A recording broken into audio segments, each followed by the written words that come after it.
Welcome to the Game of Thrones podcast, the officially unofficial podcast for Game of Thrones on HBO. I'm Jim. I'm Aaron. And today we're talking about Season 8, Episode 6.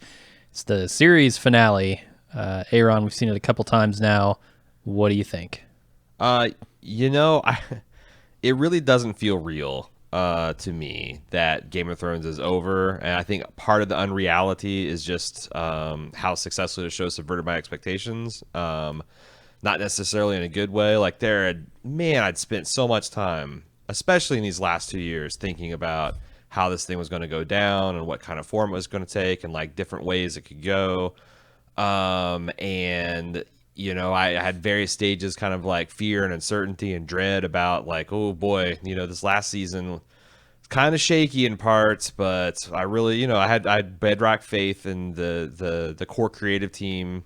With a year and a half being able to come up with something that, if nothing else, would be a crowd-pleasing spectacle. And what it seems that they've delivered is, if you want to take them at their proposition, like subversive kind of anti-wish fulfillment that continue to subvert expectations to the very end. And you can argue about how successful they were at that. I think that even telling that story, they weren't very successful. So it's been it's interesting. It's bittersweet in that, like, gosh, hats off to almost everyone involved in this project that did just an amazing job till the bitter end at great personal sacrifice to themselves and time and passion and attention to detail. But I honestly think that there was a dozen moments in this last season where you can clearly point evidence to where Dan and Dave got to a sticky point in the plot and just said, fuck it. We're just going to go. We don't really this is what we want to do. And we're not going to really rack our brains thinking about how we could do it better or how this would actually impact a real world of politics. They gave us this like in our bones geopolitical wisdom and knowledge about the stupid fake place, and then I feel like this final episode is just a glorious Blues Brothers style car wreck involving all these different plot lines kind of crashing over the finish line. Didn't find it particularly moving. What about you, Jim? Yeah, so I'm still struggling to figure out how I feel about this episode and the end of Game of Thrones because... And I think it's for the reasons you just stated. It is a bit of a mess. The expectations that I had were certainly subverted by the end of this, and I don't know where it leaves me because they left me with a lot of character endings that I think could be satisfying if they were maybe told a little bit better. I get some character endings that I think are satisfying, others that certainly aren't, and I don't know how to reconcile all those things. So I'm still trying to figure it out. I think the one thing that this series has proven to me beyond the shadow of a doubt is how important writing is in a production. Yeah. Because like you said, everybody in this entire crew, the entire production team, top to bottom, nailed it, with the exception of maybe the writing. Right. And I think even the writing only kind of came tumbling down toward the end. So yeah. If you don't spend the time to take note, Walking Deads of the world and other shows that have, not maybe paid their writers, not maybe taken the time that they needed to get the story right and just craft a good basis for everything else that's going to be put into it, the effects and the acting and just everything that has to come together. You've got to nail those fundamental parts. And if you don't do that, everything else is a waste, because I don't come away from this series going, man, it was such a spectacle and everybody did such a great job on the effects team and the acting was perfect. I come away from this with a semi-sour taste in my mouth going, man, that could have been better. Mm-hmm. And that all comes down to the writing. Yeah. And like I said, I wonder, it feels like the Dan and Dave tried to do something that was in the spirit of what it does seem like George Martin intended. Like that they were trying to, I think an easier way for them to go, and maybe an arguably more successfully way to go, is just to go for a real crowd pleaser. Like, you and crowd pleasing for Game of Thrones doesn't mean you give people sappy, saccharine endings, but stuff that's a little bit more like cherry pick some of the best fan theories, take this massive budget and this costuming, this fantastic music score, and the crazy good effects team, and just the bedrock talent that is your cast and your deep stable of talented directors, and just ride that to something that, like, you know, what George is doing is fucking complicated, and he can't fucking even get the season 7 out in 8 years. So fuck it, we're going to do something a little bit more conventional, a little bit more Hollywood.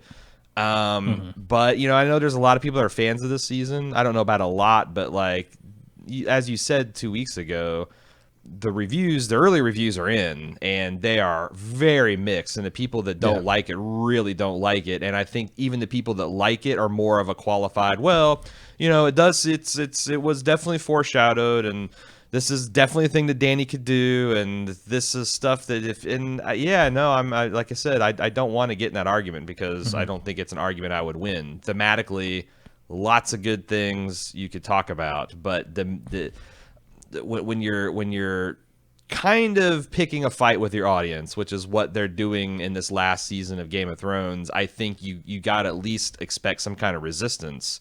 And they handled that about as badly as Danny did Marine. You know, They got themselves in a real quagmire and then fucked off halfway through, seemingly. But on the other hand, that's like, it's so weird because they chose to have sole writing and directing credits for this last episode, which I felt like was a huge act of hubris, because that's essentially saying, hey, we are putting our signatures on this, like it or hate it, give it all to us. And I kind of think that, boy, there's been a lot of like, people try to figure out, what's gone wrong. But it does seem like, if you want to eliminate like Martin and HBO executives, that almost everything that's wrong with the last 2 seasons does lie with Dan and Dave. And they're fundamentally misunderstanding what they're trying to do, what the audience wanted, what the audience was thinking they were doing, why they were watching it. Westeros political history. I don't know what all they're misunderstood, but it's really weird, because it does feel like we got some kind of like I feel like it's a joke that I'm waiting for someone to come out and be like, haha, that's the April Fool's plot line. Here's the real deal. Or there'll be a director's edition that'll fix this. Because I kind of think that's possible. Yeah, maybe. I kind of think with, and it's also, it's impossible to separate my disappointment from this season with the knowledge that they were offered more budget and more time to have more story if they wanted it, and they're just like, nah, fuck it. I'm just left with a complicated stew of feelings here, because it's a show that I loved for a decade, and now it's going away. Yeah. That's part of this bittersweet thing. Right. It also, I think, kind of lands for a few characters. So, but I think even characters where it could land, I'm not certain how I feel about it, because I don't know how the characters feel about it. And I wish the storytelling were a little more coherent at the end, so that I would truly be still in these characters' heads, understanding how they're feeling about any given action. And that would inform, I think, a lot more of my opinion on the ending of this series. But I'm not there anymore. Yeah, and if I was going to give credit for the double Ds, I will say that I will give them high marks kind of on courage, because I think it would have been easier to play safe and go for like a C+. And I think they were swinging for like a real thematic A+, like, oh, damn, wow, fucking Martin, I see what he's playing at now. And they ended up in like D- territory for me. And unfortunately, but you don't get there unless you're swinging for the fences. Like if you play it safe and you're just hitting, I don't fucking know enough baseball to extend this analogy. You're just content with your bunts and your ground rule doubles. Yeah, sure. That's yeah. You take your 2 foul balls and you walk, and you take your plate and you eat off of it like a man does. And I just feel like, so I guess what they were trying to do, like I said, something that felt very, very pure, or very tapped into the spirit of what George Martin's trying to do, but it feels like, I don't know, like a 6-year-old copying a much more successful artist, and having poor results. So something that the artist himself hasn't been able to quite finish what he's bitten off. So I don't know. I do feel like it doesn't feel like any kind of jubilation going on in fandom. No, I don't think so. Even if fans are excited about the ending of this, I think the discourse has been so divisive that I think it's hard for anybody to go onto like Reddit or a Game of Thrones forum of any kind and stay extremely excited, because the moment you open up any page and somebody says, "Oh, they fucked this all up," it's always more fun to rejoice with fans who appreciate something as much as you do. Or everyone shit on it. The fact that when you get a true mixed reaction or like a very sizable minority, then there is that kind of like clashing of opinion. Yeah, and that sucks. And it brings everything down. Yeah. I think there's going to be a lot of time to talk about the show, how we feel about it overall, its legacy, how this might impact future projects. Martin updated his blog today with some thoughts about things. And I think those things are all belong in more of the spoiler section, but moreover next week's wrap up podcast. Yeah, for sure. Where we're not going to have an hour and a half of plot to chew through. We're not going to have more grievances to air. We're not going to have more faint praise to damn with. It's going to be just time for us to talk about how we feel, how we felt about our predictions, how those might even I'm open to analyzing my own self, and I know that I have fucked up my enjoyment of certain shows before by getting obsessive into it. And I don't think I've ever obsessively gotten to anything like I've gotten into Game of Thrones. So part of the fault might lie with me. And we'll talk about all that next week on the wrap up. I think now it's appropriate for us to talk about the fucking Iron Throne. All right, we start off with, let's talk about the intro real quick. King's Landing's all fucked up, which is nice. It was nice to see this Westeros map more interactive this year. Yeah, it was. As the war for the Long Night ravaged the north, and we see, the war for King's Landing ravaged the south, and it's nice to see all that. It was cool to see the sigil struggle to go over the Iron Throne, and it's just busted, and there's no lion, there's no stag, it's just empty now. But you have to frame every single second of that intro in how many ghost scenes did we miss out on? Yes, you're right. To get the effect, right. Was it 3 ghosts? I think it was about 3 ghosts worth of ghost scenes worth of effects in that intro. 37 seconds worth of digital dialogue. Oh yeah. It animated that broken ass Lannister sigil. Right. So we really start the episode with Tyrion, Jon, and Davos walking through the gates of King's Landing in shock as they take in the damage that Dany's done to both the city and its people. And Tyrion makes his way alone to the Red Keep. And this is beautiful. This all looks great. Yeah, this, coming in from this just really is this desolation. What Dany has wrought, I think, even more effectively than the final moments of last episode. The silence and just how the one guy walking slowly out of it to so horribly burnt. I feel like, this is playing at the same time as Chernobyl is, the documentary, and there's a lot of the same visual imagery and motifs, and I found it very effective. Yeah, I like all these skeletons. We had a couple of set pieces that we saw last episode, which I thought was a nice touch. I'm sure they filmed, all of this on the same locations and whatnot, and had all the same effects work, but it's nice to see sort of Tyrion walking past the same bell that like Arya walks by at some point, and you kind of get a sense of the geography of King's Landing a little bit better. Right, and it's also very thematic because you've got these bells that were the hope for peaceful resolution, and now they're laying shattered on the ground. I mean, it's heavy-handed, but it's effective. So then Grey Worm is there, and he's killing a bunch of Lannister prisoners on Dany's orders, apparently. Jon tries to talk him out of it, but he fails, and Davos tells Jon, "We should speak with the Queen." It's interesting because it seems like there's as much of a cultural misunderstanding as anything, because like Grey Worm's got these guys on their knees, he's about to execute them, and Jon's like, "What are you doing?" He's like, "Look, these are free men. They chose to serve Cersei Lannister." And they're certainly free as comparison to like Grey Worm and his compatriots who were literally sold into slavery or born into slavery and have had their identities and their manhoods taken from them against their will, et cetera, et cetera. But to think that these Lannister men were free in the sense that they came to Cersei Lannister's banner, rallied to her cause, chose to support her in the way that Grey Worm was offered a choice to support Dany or not, just shows that he doesn't really understand the distinctions between free men and serfs and slaves and nobility and class and all that kind of stuff. And it's tragic. It's tragic because he has no sympathy for these men when, if he knew just a little bit more, he would see that he has much more in common with these people than he does with any of the lords that he's going to be babysitting over squabbles later in the episode. Yeah, they would just as soon come fight with him, Yeah. if the situation were a little bit different. And ultimately, this is a super interesting point that doesn't really matter. And I feel like that Grey Worm, above a lot of people, gets one of the bigger shafts in this episode because, I don't know, he's just kind of like a vaguely disappointingly evil, like it's in the same way that Danny is. And I was a little bit disappointed that they didn't get,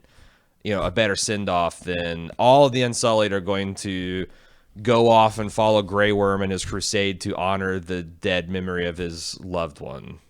Yeah, and they really hang all that on the death of Missandei. Mm-hmm. And it in some ways doesn't quite feel earned. Like, I get it. Grey Worm was the closest to Missandei that anyone was. Sure. And her death probably affected him greatly, but to commit war crimes, after that event, it seems like a bit of a stretch, unless he really does have orders from Danny, and then I believe he carries them out. No, I think he probably does. I think he's loosely interpreting her orders. That's what, yeah, and doing it from a faulty cultural understanding. But sure, Danny didn't set a great example for him as far as her conduct on the battlefield. All right, so Tyrion makes his way all the way down to the lowest levels of the dungeons beneath the Red Keep, where he finds his brother and sister under a heap of rubble, and he breaks down crying. I mean, here's the thing. Peter Dinklage really tried, and so did Jawadi, to sell me on this scene. But I found it borderline. I thought that it was a little much giving Jaime and Brienne like this kind of tragic lovers ending last episode. But now with them literally laying... Oh, Jaime and Cersei. Jaime and Cersei, I'm sorry. I keep making that mistake. Now laying in the shallow pool of rubble and they're perfectly posed in each other's arms. Like, it felt like rubbing my nose in it, and I didn't like it. I didn't like it, especially since I thought what Tyrion was getting geared up to do was to go confront Danny alone, to have that moment, which he eventually does, but he takes a side trip to see, and it all felt contrived. The fact that he could, fuck off for God knows how long and do this private thing and then find the exact spot where they died and be able to dig through the rubble. I think what? To service a plot that I never was a big fan of anyway. The fact that Tyrion's fatal flaws, he just loves his family a little bit too much. Yeah, I guess that's what they're going for. You're right. They tried their damnedest, and Peter Dinklage is so good in this scene, so fucking good, that he can almost make me care about these idiots. Yeah. But not quite. He can't. Him and Ramin both, like, they just can't connect those dots in my head. No. There's no way to do it. And I think Tyrion is hoping that this plan has worked, right? He's headed down there to try and find some boat, or see that the boat is gone, maybe have some hope for his, sister or brother having made it out. The thing to me that was most disappointing maybe is the depiction of just that area. Because last episode it made me think that the entire ceiling had caved in, that it had crushed these people beyond recognition under a pile of rubble that would take years to dig through. Yeah, years. You need like modern equipment to excavate. It would take probably months to dig through with modern equipment and decades for these people to clear out. Turns out it was a few bricks that came down off the just fucking... one layer. Just one small layer of brick rubble. The fucking... I don't know. What is the thing on the Sistine Chapel called? What is the ceiling? No, yes. The roof, the fresco, the plaster. Sure, the fresco. We'll go with that. I thought that the fresco had just dropped on their head after seeing this. No, I joked in Instant Take, but if they wore hard hats, I do believe they would have survived. Yeah, the lead paint, the lead in the paint on the ceilings took them out, not the bricks. Apparently, they would have died of mesothelioma or whatever. The asbestos would have gotten them. It's not great. It was a little weird after seeing the thing come down, but like I said, the Dinklage did an amazing job in this scene. And I won't take that away from him. All right, move on to Dany addressing her army. As Jon and Arya both arrive, she's sort of up there on this big stairway. And she tells her people that King's Landing has been liberated, and they're going to keep on liberating, quote unquote, until every last corner of the map has been freed. She names Grey Worm the Queen's Master of War in support of that mission. And then Tyrion arrives and takes his place by her side. When the speech is concluded, Dany has Tyrion taken to a cell for freeing his brother, the treason, but not before he removes his hand pin and throws it down the stairs in a really cool moment. Yeah. And a couple of really cool moments in this scene. Yeah, like Dany looking very evilly regal in front of her blood red, her blood red and black banner, and it's very cult of personality. Mm-hmm. She's walking down these steps. There's this background, the shot of Drogon taking off behind her, and it makes it look like she's literally become a dragon. It's very night on Bald Mountain. Jon wading through a sea of horses' asses had me triggered after seeing John Wick 3. I'm like, just don't. That's the business end, Jon. Don't get too close. But he's just blithe through the danger. And Arya and Jon are doing this kind of weird, subconscious flanking thing, which I thought, like, oh shit's gonna go down like real soon. But it doesn't, and she gives her speech that's like very well received by the Dothraki and the Grey Worms and Unsullied. Yeah. So how could it? Because like, okay, this is a major problem that I didn't realize until my girlfriend pointed out on my second watch.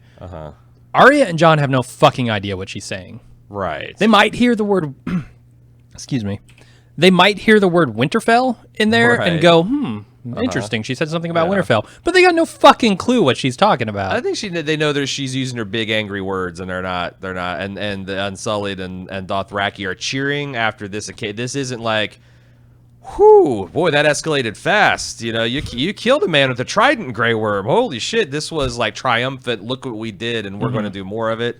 But you're right. They played it as if there was a universal translator. And they do this a lot in this episode. They play something in a very specific way that leads me to believe that they haven't thought enough about these plot points. Yeah. So I don't know if you've got to the point where Jon and Arya have a powwow about how they feel about this. But Arya says, Jon's like, well, it's the war's over. She's everyone's queen now. And she's like, well, tell Sansa, think about your family. This is the sixth time that he'll be reminded of this. And she's like, and don't forget about yourself. You'll always be a threat. As the last Targaryen, or as the heir to the throne, I know a killer when I see one.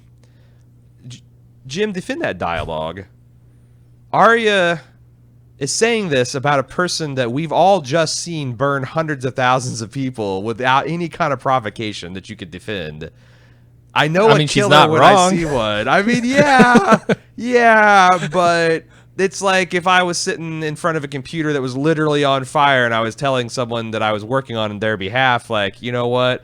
I've seen a PC disaster. I know a PC disaster when I know one. Like, no fucking shit. This is not. But the thing is like, I really do think that the Double Ds felt like they had done the job of putting some kind of morally gray thing. Like, you know what? Dany's been through a lot of shit. Sometimes people just go crazy, and what are you going to do? And there would be, but like, to me, we talked about this a ton last week, the ways they could tweak this to make it seem like, okay, like Jon or somebody could argue this is a momentary lapse of judgment, and you have this actual, but every time Jon defends this woman against everyone in his episode, it feels so half-hearted. Like, I don't know if I would do the same. Like, bullshit, Jon. Fucking bullshit. No one buys this. And to me, this was the engine that was broken that made the whole episode not work. Everyone, like this whole thing, like, oh, what are we doing? What's the best thing? What's the, what's the freaking brilliant political solution? Everything felt really dumb and not well thought out.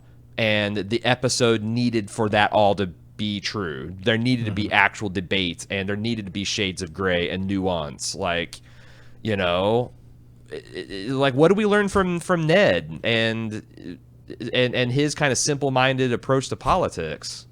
Yeah, I feel like after declaring fan bankruptcy, I still had like $40,000 worth of government student loans Yeah. that like I couldn't quite shake. Yeah, it turns out the Double D's passed through some parliamentary bullshit, some act where you can't actually fully discharge your debts. Right, exactly. To the fandom, yeah. Because it was such a fundamentally broken thing to me last episode, that I saw John's, sort of stubborn defiance of accepting what Danny actually did here as truly evil. Right. Silly. Because he loved her so much, but he loved her so much that he's grossed out the fact that she's like. It felt like they were trying to simultaneously tell like three different motivations for John, like why him and Danny started cooling off, what was the actual they have a hard time really connecting those dots between John and Danny are madly in love to now they're slightly cooled off to now they're actually enemies. Now I felt like they also went back on some of that progress by making Danny just bonkers, just like unhinged, detached from reality. It allows her to have a scene where she like almost coyly and sexily plans global genocide with John, thinking that he's on the same board as her. It's just really weird. It made her seem, well, I mean, we haven't even got to that scene, but yeah, we will. So we talked about Arya and John here, so let's move on to John going to Tyrion's cell, where Tyrion admits he was wrong about Danny, and he tries to convince John of the same, and he basically leaves John with a choice, which is to do something about Danny or to be complicit in the murder of everyone in King's Landing. yeah. And potentially the entire Globeros. And if that's not it, think about you. Think about your sisters. Like, yeah, and you're the only one that can make this choice, John. The thing is everything I said about this scene goes double for this. This is a great scene, and individually it has, like, I'm not going to say it's brilliantly written because I feel like the writing is a little bit clunky and less George Martin of late episodes and late seasons, but it's fine. It's just it doesn't work because all the emotional energy you're supposed to take into it isn't there. It's like Jaime and Tyrion talking about cousin Orson in the Black Cells before Tyrion. Like, if you believe that Tyrion, if there's no tension in Tyrion living or dying, that's a stupid scene. That's like what The Walking Dead does all the time, where they have a character that they have not developed for 3 seasons give this big flowery speech the episode they die about, like, oh, when my mom was torn apart by zombies in a shopping mall and she gave me this fucking plastic flower, I swore I'd carry it up my ass till the day I die, and now I'm crap. I'm like, it's like, what? And this was a lot of that, where Jon and Tyrion are grappling with just very preschool, simple geopolitical issues. You just had the queen go fucking crazy and destroy a whole city after she got an absolute decisive military victory. Yeah. You can't have that, man. And like that Tyrion should have been like, Jon, and Jon's like, yo, totally, I'm on the same page. I know what I got to do. Yeah, I mean, there's so many better ways to play this where I understand the tension much more intuitively between Jon's honor and his duty here. Right. And there's like, none of that is there because Danny is so clearly a threat to everyone on this planet now. Right. And if they had just told that story a little bit more, made her even slightly more sympathetic, or her motivation slightly more understandable, I think you could get there in this scene, and it becomes a much better scene. Well, also the whole, like, love is the death of duty, but they've really undermined the whole love plot line. They never had a love plot line. They had one kind of hot boat sex scene, and then it started to fall apart. So, Jon is not the kid that was in season 2 that saw Ygritte, and they both kind of like young love. Like, he's a little bit more. He's been through that. He's a little bit more mature. They're trying to say that this was a great love story. Like, so if Jon's reticence to bring justice to Dany is because he loves her deeply, they fuck that and they undermine that. If his reticence is just, well, you could argue that she went over the line, but, from her point of view, they failed on both of those counts. Dany's actions were the actions of a mad woman that were completely inexcusable. And also, Jon's not really that into her anymore. Yeah. If he was as into her as he thought, I don't think this would have happened because she would have accepted that maybe people in Westeros could learn to love her. But they told the opposite story, so what the fuck? I do think there's something kind of nice here in the writing, and I want to point it out where I can. Where essentially I talked about this choice that Tyrion leaves Jon with at the end of this, and I think in the next scene that choice becomes so important when Dany basically takes the choice out of everyone else's hands, because I think at that point Jon is assuming, okay, well, everyone's going to get a choice in this, right? Everyone's going to get a say, and we're going to create this new world under Dany together. When Dany takes that away, takes that choice from everyone else, now the choice truly is on Jon, and he has to decide one way or another what he's going to do here. And I think it's a nice moment in the dialogue. Before we leave this scene and go into the next one, I just want to note that Jon was stripped of every single weapon he had before he was able to visit Tyrion the prisoner. Yeah. Just want to point that out. Okay. Dany gets close enough to touch the Iron Throne, but not sit in it. Before Jon arrives in the throne room, he confronts her about killing the prisoners and burning children in the streets, and he begs Dany to show mercy to Tyrion and the people of Westeros. When she refuses and tells Jon that the people don't get a choice in the new world she's building, Jon kisses her and then puts a knife into her chest. Drogon flies up, finds his dead mother, melts the Iron Throne to the ground, and flies off with Dany's body. Man, I did not know that one of the many virtues of dragons is their intense appreciation for dramatic irony. Man, yeah, Drogon knows. He's been following Game of Thrones really closely. Right. He knows what's up. Right.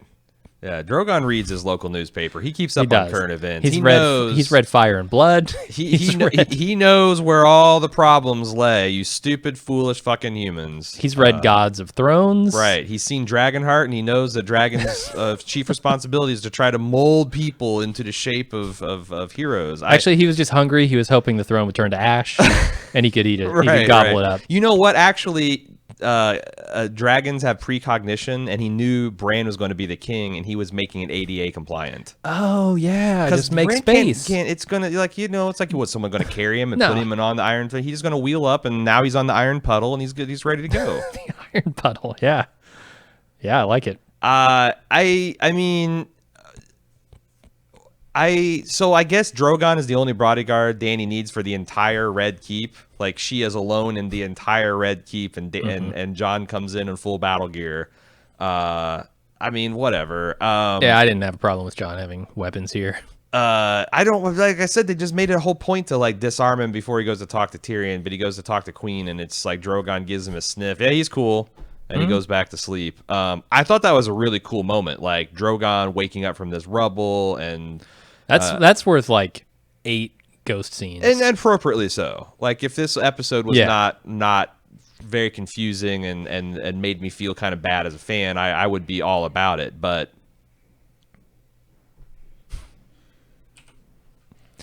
sorry, we're waiting on the noisy people outside. We have to do some noise abatement, especially in this part of this temporary studio. Okay, I think that's over. There's a couple other things thematically that I like about this scene. Like, Dany, like, touching the throne but not actually achieving it gives her a touch of like a tragic messiah, kind of almost a mosaic figure that she can.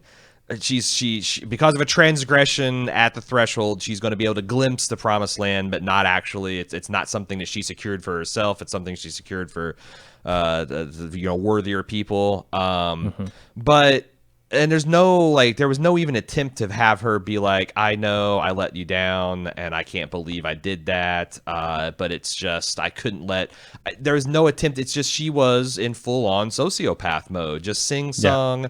Oh, when I was a little girl, I thought about counting to 20, and now I can, and I burnt everyone. And, oh, Jon, you'll see how perfect it's going to be when we ruled as auntie and nephew. And it's just, this isn't Dany that I spent 8 seasons getting to know. It's not even like fallen Dany.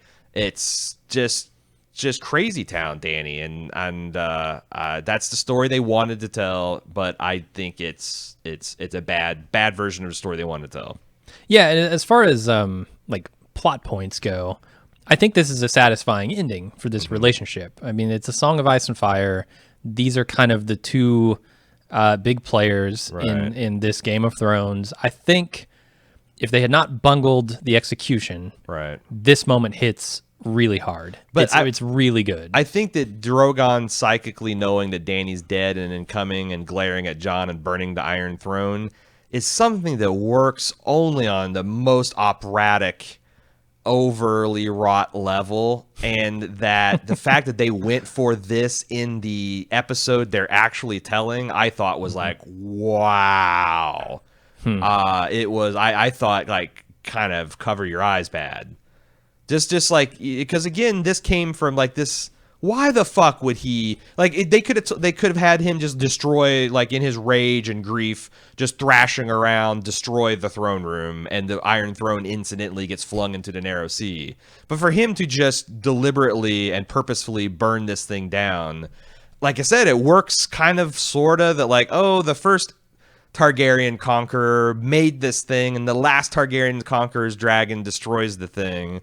But it's not something even the last Targaryen did. It's their dragon, and why? And they weren't even the last Targaryen. Yeah, and like there's definitely things in the hooks if they wanted to make these dragons like more intelligent seeming than you'd think that they could have leaned into, but it kind of just felt like out of nowhere and very like, oh, look how fraught with meaning this is. This was the look at all the human misery this thing caused and suffering, and Drogon is going to destroy it and take his mama out of the world because she was too good for it. It's a beautiful shot, and like I said, there's a lot going for it. It's just it didn't belong in this episode, and didn't even feel like it belongs in this series of television. Yeah, I think you really have to jump through some hoops to make it work. But let's move on. We actually skip a little bit of time here. Sometime later, Tyrion's taken from his cell and brought to a meeting of the powerful lords and ladies of Westeros in the dragon fighting pit. Everyone argues about whether Dany did a good thing and whether Jon should be freed from his unsullied imprisonment. Davos tries and fails to broker a deal. Tyrion suggested this group choose a new king, and that person decides what happens to Jon. So Edmure stands up and makes a bid, but he is quickly shut down by Sansa and everyone else. Sam suggests democracy, and everyone laughs in his face. Finally, Tyrion suggests that Bran the Broken be chosen because he has a great story, and he doesn't want the throne, which is important. He can't father children, so future rulers will be chosen by the lords and ladies in this very spot.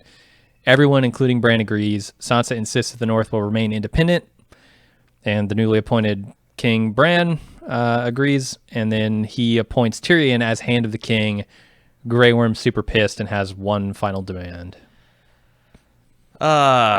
This is a wild scene, man. Let's take it in kind of, I don't know, any kind of order, not any kind of order of importance. First off, Sweet Robin. Holy shit, dude. I haven't seen this level of oh my god so hot since Ted Bundy tapes. Yeah, I was going to continue to go with Neville Longbottom, but right. Yeah, I mean the fandom is losing their shit over this. It wasn't Giant's Milk, but whatever it was, it did a body good, and Bronze Jans Royce to straighten this kid out. Seemed like he's not going to be a complete fuck up. Why is the whole insistence on calling Grey Worm Togo Nudo so that Davos could make this half-assed attempt to level with him? Because how fucking, and I love that they played Grey Worm not even, I don't think, appropriately outraged, but outraged at the idea that they would attempt to buy him off. Like, start my own fucking house? What the What future does a house of eunuchs have? Tell me this. Yeah, great. A house of eunuchs. Oh, strangely, it died off in about 50 to 60 years. No one saw that coming. Dwindled into obscurity. Like, it's just... I can only assume that was meant to be an intentionally insulting offer. Not just insulting in that, like... Or that Davos is incredibly stupid and doesn't realize... None of those things the state of the think Unsullied. In universe are satisfying. I agree. So... It's a joke, and I think they go with the joke for joke's sake several times in this jokes episode. In this scene. Like Edmure, I think a lot of. Like, I thought this was great. I loved Edmure. Yeah, that's fine, but like every time they went for more humor, then like kind of like laughing at Sam's idea of democracy. That's fairly droll. That's fine too. Yeah, I was talking about later in the small council chambers where they make a joke of Tyrion not being in the book, which is truly absurd. But I also thought on that the like face of it, the way that this thing was paced, where First of all, Grey Worm at one point when Tyrion opens his mouth and says, "Shut up, you're not here to be heard," he's totally right. I don't understand what energy Tyrion possessed where he could just command this room. Yeah. And shut up the likes of Yara and Sansa and just anyone. Grey Worm. It's always been Tyrion's thing, though, right? I mean, his mouth is what has kept him alive and gotten him into numerous troubles, too, over the course of this 8 seasons. Yeah, it's weird. I've never seen him like fight from his back this much because he's like very,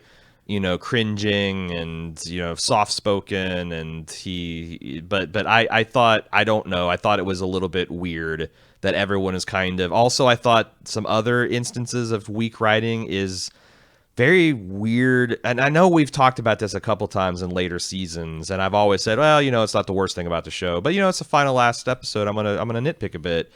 Using terms like country and flags, that's a very modern way to phrase things like realms and banners, and that's why like Martin has little things he makes up and inserts, like it's not just sir, it's sir, it's the s. It's a little bit off, and it gives like a real feeling of of a real lived in world, but something different. And the fact that they just don't bother to do that, I feel like, is indicative of them not caring as much. And also, I think that there's a good chance that Bran probably sits on some version of the Iron Throne in Martin's, because it does feel like an interesting subversion. But like going with Bran the Broken and Bran the Broken Dick, like there was a lot of just like plain reading of this being very insulting, and Bran should have been like, hey.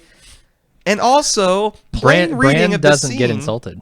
Plain reading of the scene, Bran has just mind fucked everyone into making him king. Yeah, he said it. He said it on screen. Like, why do you think I came down here? Yeah. This whole season, everything he's done is with the foreknowledge that it's maneuvered him so he can sit on the throne. Yeah. Then Sansa says, "Oh, after you've put a northern lord on the fucking Iron Throne, oh, by the way, we bled a lot in these wars. We want to be independent like everyone has, like we were for thousands of years." At which point, the Prince of Dorne immediately stands up and says, "Unbent, unbowed, unbroken, bitch, peace."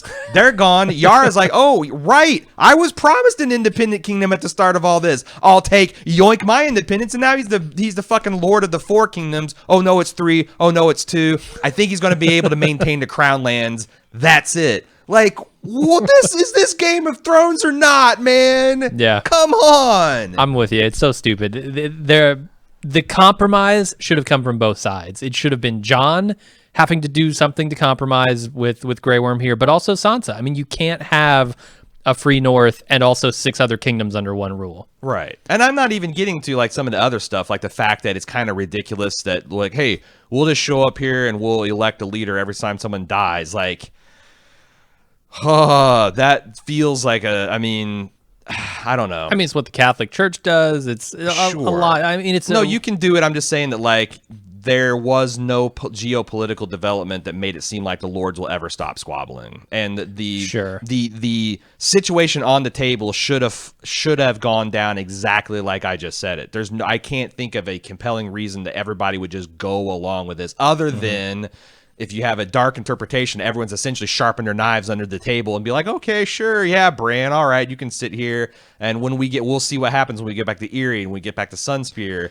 But like all of this, they don't play that. All these kind of glossed over happy endings, I feel like best case scenario mask a really underscoring darkness, or just show the showrunners don't care, are completely oblivious to the rules that they have been observing these last 7 seasons.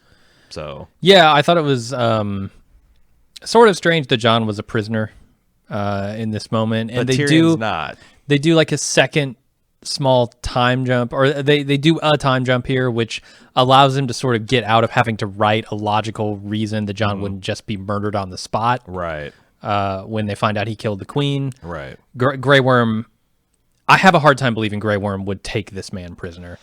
Yeah. And I've seen a lot of justification around like, oh, he knows that there's a lot of tension, and if he were to kill Jon, there'd be a war. Yeah. I just don't think he fucking cares. Yeah, and the fact that the Dothraki weren't at this table at all, like, so I don't know where the Dothraki fucked off to, but I mean, like maybe their cow was just killed. So, like, as is tradition, I think their blood riders all kill themselves, and then the rest of them go marauding and rampaging until they figure out who is the new Cal. Like, again, there is canonically something like 5 to 10,000 Dothraki screamers just causing hell in Westeros right now with no leader at all, no leadership structure. And then, but again, that also feels fundamentally unfair because these people gave their blood and lives for this cause, and they're not going to get recompensed at all. No, they're not going to get. There's going to be no restitution. There's going to be, like Grey Worm says, like, I don't want to be paid. I want fucking justice done. And he's not going to get justice because what they gave him is a perversion of justice. It's essentially Briar Rabbit getting thrown to the fucking briar patch.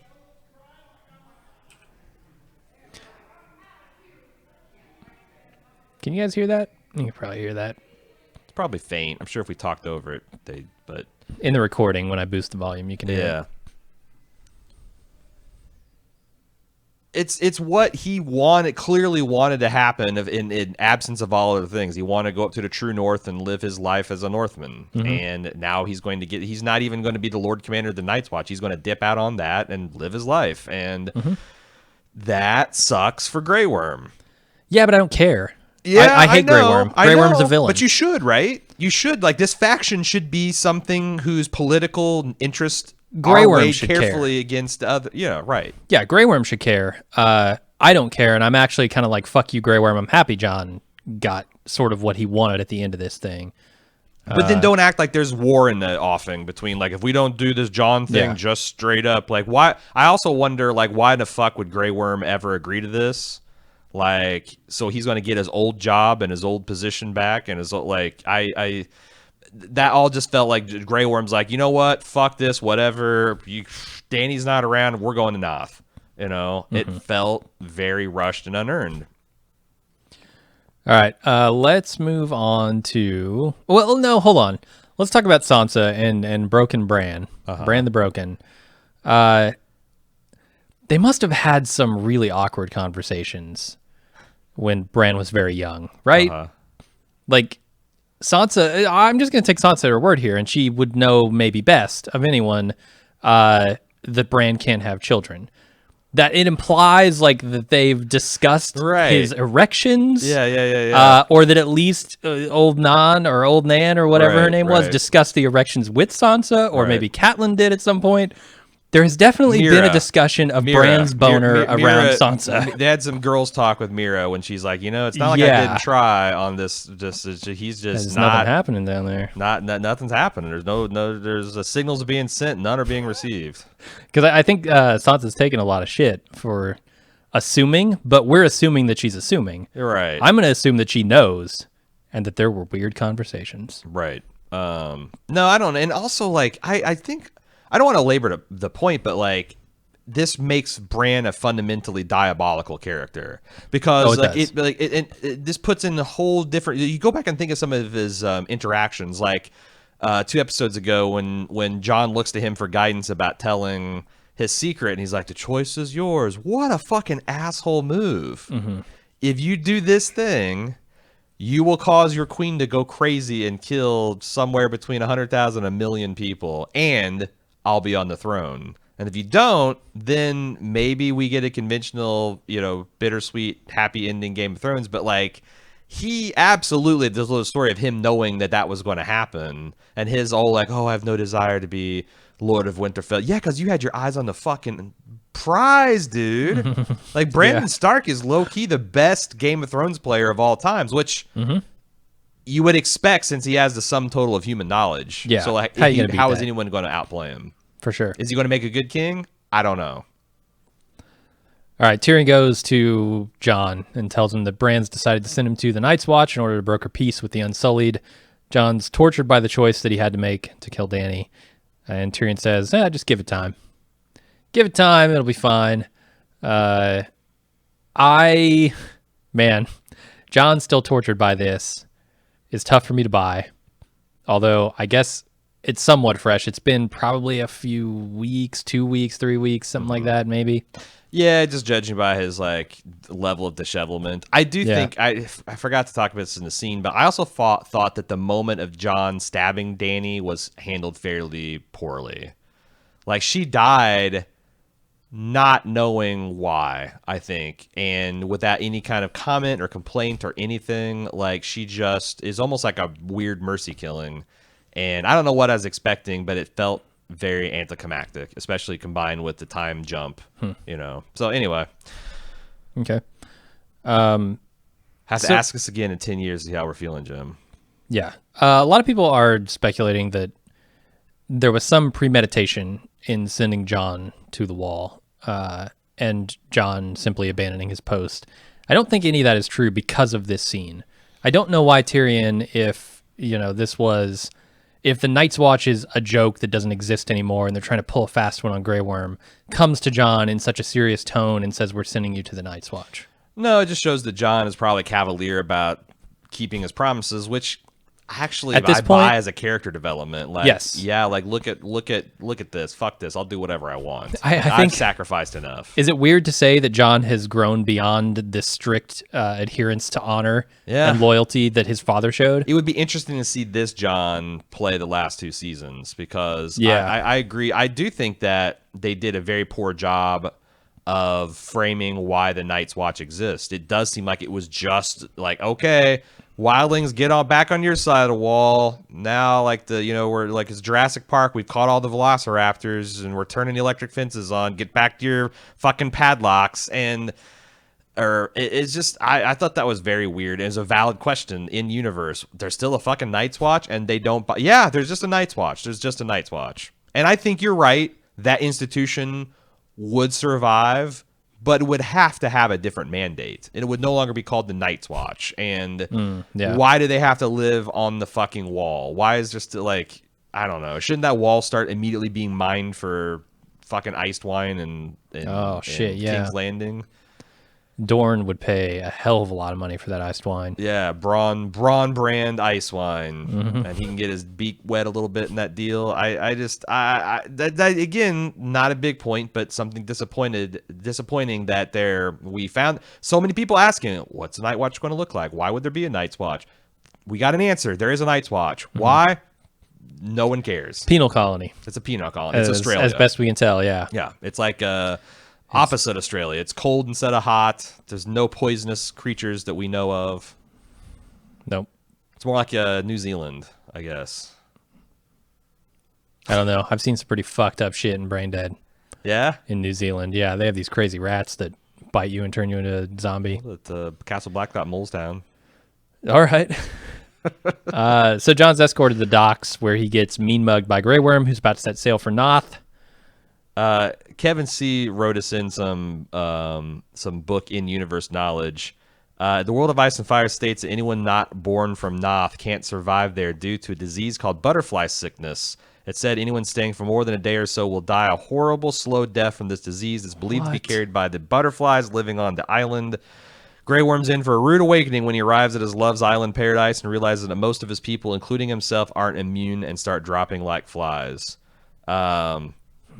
Yeah, it's kind of like the Indoor Holocaust, where the Ewoks get destroyed when the Death Star blows up around their. It's like, it seems like a moment of triumph until you land and the butterflies start biting you.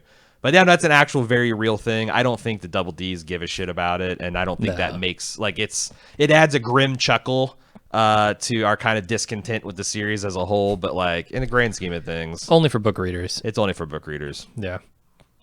Okay. So the Starks reunite one last time. Sansa apologizes for Jon's fate, and Jon wishes her well in ruling the North.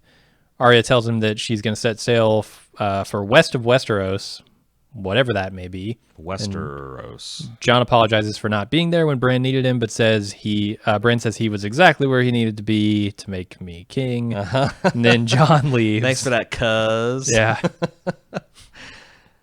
So I took exception about Arya's wanderlust. Emailer Vanessa wrote in and said they actually do mention Arya's desire to explore the world before. In an episode, or season 6, episode 8, No One, Arya is healed by the Lady Crane after the waif stabs her. When the lady asks her where she'll go with the waif trying to kill her, Arya replies, "What's west of Westeros?" Arya says, "Nobody knows. That's where all the maps stop, and I'd like to see that." So there is a little bit of character development that I didn't recall, and it's absent from the book. I wouldn't say it's like my top 3 or 4 defining things about Arya, or even 5. But Yeah. they're like, again, this isn't what makes this episode and this season bad for me. It's just another thing I'm noting that felt like it's something I was resistant to because nothing else was earned. Why would they have earned this? I do like the goodbye between Arya and Jon, though. It feels heartfelt, which is kind of all I needed. Yeah, I don't know, because like the other thing is, if they're going for like a Frodo type ending with Arya, where she's just seen too much shit to be able to relate to having a happy home, I wish they had done a little bit, because like her finding that white horse, to me, will symbolize her having some kind of normal life, and the fact that she's just going to turn her back and never come back to her home, never see her family the rest of her life. That feels like a Frodo going to, well, I mean, let's learn what he did. He went off to the west, to Valinor or whatever. I feel like they messed up that too, because I didn't get that Arya was broken and damaged and she just had to go away because she's so sad and dealing with her trauma, which is a valid story they could have told. I didn't feel like they told it very well. Yeah, and yet another strike against the idea that they pulled a fast one on Grey Worm. Sansa's apologizing here. Right. For sending Jon to the wall. Why would she do that if this was if like it's a wink, wink, temporary thing, or a, hey, we know you're not actually going to stick with this. And so people are like, they're because obviously there's invalid, in my mind's, defenses of the show. There's also invalid criticisms. People saying that well, it's stupid to send Jon to the wall because you just tell the Unsullied, and when they leave.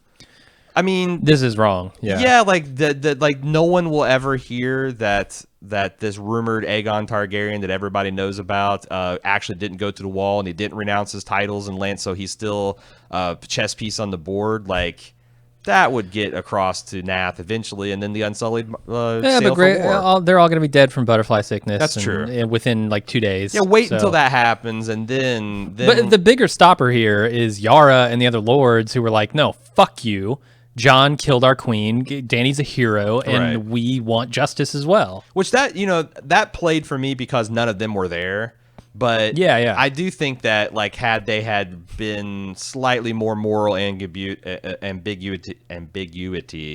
especially essentially there should have been a war between our modern sensibilities and like the medieval sensibilities. So like Dany's obviously evil by a modern standpoint and borderline evil by a medieval standpoint, but clearly not identified with the good characters like Jon and Tyrion and Davos and all that. And they didn't do that. So when Yara comes in and be like, fuck it, she's my queen, ride or die.